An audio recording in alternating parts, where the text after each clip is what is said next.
आप सभी लोगों का नए तकनीकी सत्र में स्वागत है। जैसा कि आपको पता है कि मैकियावेली की ऑनलाइन क्लास में अब तक उनके बारे में काफ़ी कुछ आपको पढ़ाया जा चुका है। ये उस तकनीकी सत्रों का अंतिम सत्र है जिसमें मैं आपसे मैकियावेली की बात करूँगा। देखिए, मैकियावेली का साफ कहना था कि अगर आप ये सोचते हैं, क्योंकि उस समय ठेकेदारी वाली सेना चलती थी, कंडोटरी वाली, कि ठेकेदार अपनी सेना लाते थे, तो उसी चीज़ पर प्रहार करते हुए मैकियावेली ने कहा कि अगर आपको लगता है कि आप धन से अच्छे सैनिक ले लेंगे तो ऐसा संभव नहीं है। देखिए, अगर हम इसी चीज़ को अगर हम मध्यकाल में जोड़ें भारत से, तो बाबर और हुमायूं ने भी अपने सैनिक खुद रखे थे। पहली बार मनसबदारी प्रथा हुई थी अकबर के काल से शुरू। जब तक अकबर इफेक्टिव थे, जहांगीर इफेक्टिव थे, वो सब चीज़ चलती रही। लेकिन औरंगजेब और उसके बाद के टाइम अगर हम देखेंगे तो वही उनके गले की फांस बनते चले गए। कुछ ऐसी व्यवस्था यूरोप में भी थी, एक तरीके से ठेकेदारी प्रथा, कि तुमको ठेका दिया गया है, तुम इतने सैनिक लेकर के आओ। तो इनका कहना यही था कि अगर आप सोचते हैं कि आपको धन से अच्छे सैनिक मिल जाएंगे तो ये संभव नहीं है। हाँ, अगर आप सेना के बल पे अपनी सुरक्षा मजबूत करें, विकास करें, फिर आपको धन मिलेगा। फिर आप उसको एक राज्य का जो चक्र होता है उसको आप घुमा सकते हैं कि धन आएगा, धन से विकास होगा, फिर अच्छे सैनिक मिलेंगे, एक स्थायी सेना होगी। तो एक चक्र था।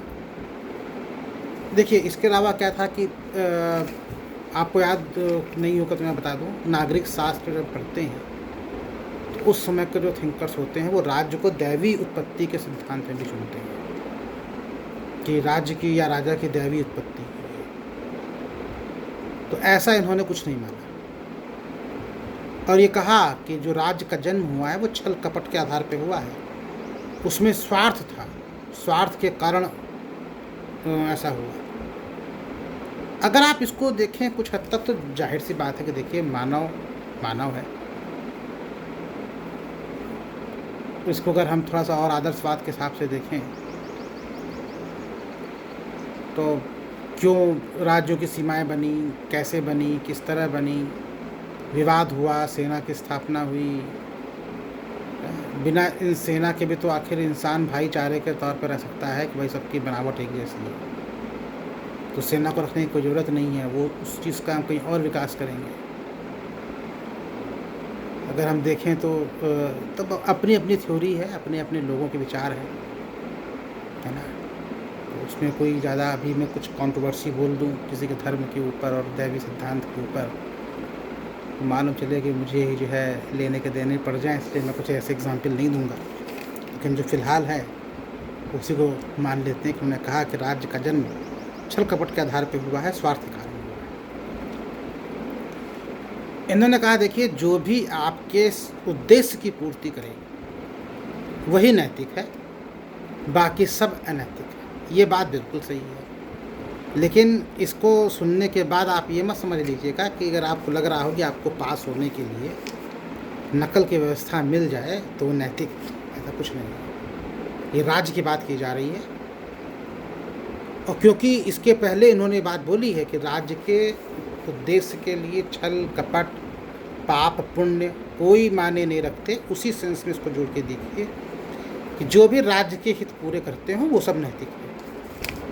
राजा के लिए सेना भी ज़रूरी है, वो नैतिक है। इंटेलिजेंस एजेंसियाँ भी आज की तारीख में ज़रूरी हैं, वो भी नैतिक हैं, है ना। तो ये इन सब चीज़ों की बात करते हैं।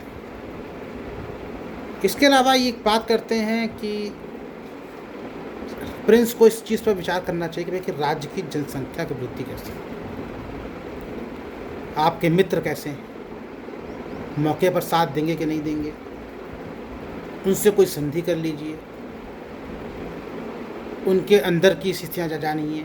ये आपको चीज़ें कौटिल्य में भी अभी जब पढ़ाऊँगा या जब बताऊँगा फर्स्ट ईयर में, वहाँ भी आपको सुनने को मिलेगा। ऐसे कौटिल्य के भी विचार वो तो बहुत पहले हो गए थे, इनसे 1700 साल पहले थे, तब भी वही बात करते थे। इसके अलावा जो जैसे देखिए उस समय क्या था कि जो कुछ प्रमुख राज्य थे अब वो सीमाएं तो बदलती रहती थी तुरंत। ये सीमाओं का जो एक तरीके से अगर आप स्थायीकरण देखेंगे तो ये सेकंड वर्ल्ड वार के बाद थोड़ा सा आया है, वरना उसके पहले पूरा वो चल रहा था, बदलती रहती थी। तो उसी क्षेत्र में आप देखेंगे तो कहते अगर जैसे आपने किसी क्षेत्र पर कब्जा कर लिया तो अब आप उसमें अपना उसको अगर आप अपना उपनिवेश बना रहे हैं, या अगर आप वहाँ की जनता को कैसे खुश करेंगे, तो उद्योग धंधे कैसे लगेंगे, उस पर आप कब्जा कैसे बना के रखेंगे, कितनी सब टाइम चल रहा था। देखिए जिस टाइम की बात करते हैं उसी टाइम के थोड़ा सा आगे पीछे ही है। तब भारत को सोने की चिड़िया कहते थे, और वो तो खैर पुराने ज़माने में कहते थे, लेकिन भारत सोने की चिड़िया है इस आधार पे उसी समय भारत की खोज भी यूरोप में और अमेरिका के लोगों में, जो अमेरिकन कंट्रीज़ में और यूरोप के लोगों में शुरू हो चुकी थी कि भारत कहाँ है। कोलंबस, वास्को डी गामा, कितने लोग भारत को खोजने के लिए निकले थे। ये कुछ उसी टाइम का ये दौर चल रहा था। इसके साथ ही उन्होंने कहा, देखिए जब पीसा के जब कब्जा करना था, पीसा के बंदरगाह पे, तब उन्होंने घेरा डाला था, लेकिन उनको बाद में समझा कि भाई देखो घेरा डालने से काम नहीं चलता, क्योंकि दुश्मन एक अपने उस पर सेफ हो जाता है, उसके बाद क्या होगा, और ये एक झिलाऊ प्रक्रिया होती है। लेकिन अगर आप उसको देखेंगे मुग़ल काल में या भारत में, तो जो राजपूत राजा थे वो क्या करते थे कि अपना किला बंद कर लेते थे, मुग़ल बाहर से घेरा डाल देते थे। देखिए मराठाओं के साथ भी हुआ है।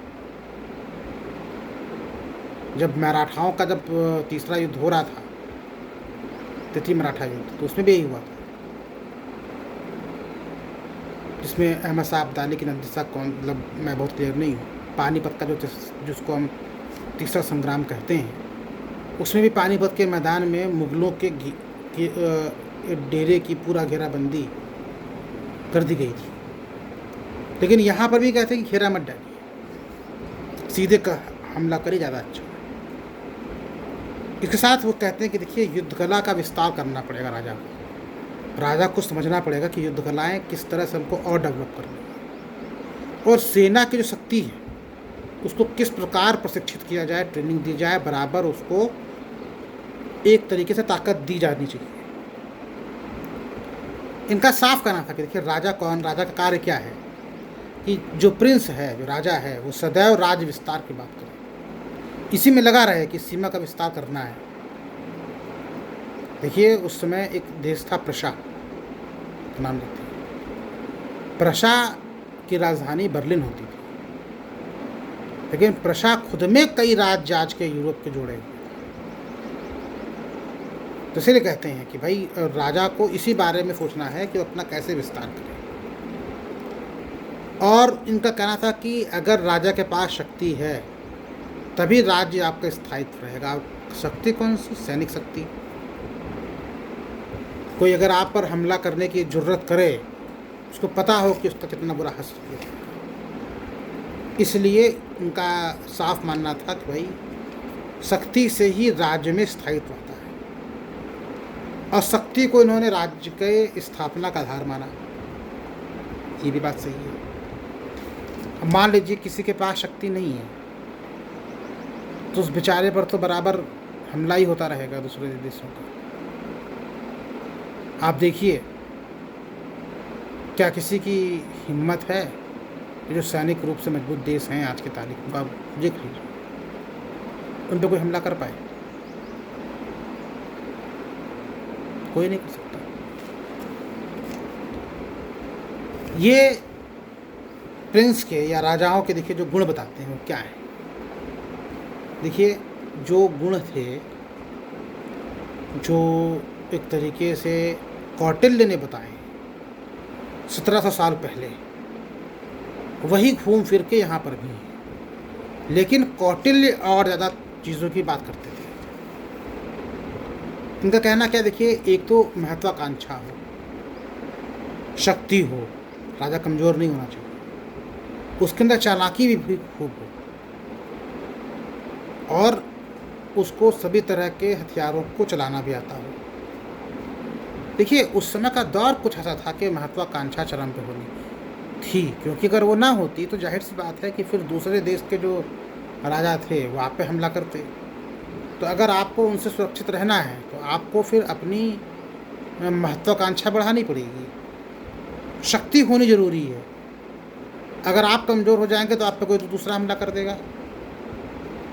और चालाकी, चालाकी तो देखिए आज भी तारीख में एक अच्छा गुण ही माना गया है। कोई अगर चालाक नहीं है उसको अक्सर लोग